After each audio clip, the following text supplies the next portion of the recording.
ఓరుగల్లు కాంగ్రెస్ లో మరోసారి వర్గ విభేదాలు భగ్గుమన్నాయి. రాజీవ్ గాంధీ జయంతి ఉత్సవాల్లో గందరగోళం నెలకొంది. మంత్రి కొండా సురేఖ వర్సెస్ కాంగ్రెస్ లీడర్స్ గా గొడవ జరుగుతోంది. రాజీవ్ విగ్రహానికి వేరువేరుగా నివాళులర్పించారు కాంగ్రెస్ నేతలు. పోటాపోటీగా నినాదాలు చేసుకున్న ఇరు వర్గాల కార్యకర్తల్ని చూడొచ్చు. కొండా సురేఖ రాకముందే రాజీవ్ విగ్రహానికి పూలమాలలు వేసి వెళ్లిపోయారు. MLC Baswaraju Saraiah, Wardhannapet MLA Nagaraju, DCC president Errabelli స్వర్ణ.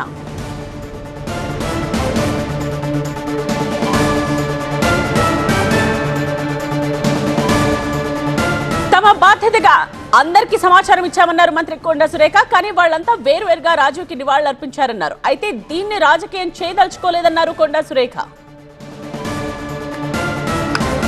రాజకీయం చేయడం నాకు ఇష్టం లేదు. ఎందుకంటే ఆయన జన్మదినం ఎవరు చేసినా కూడా దాంట్లో మేము ఆబ్జెక్షన్ ఏం చెప్పమండి.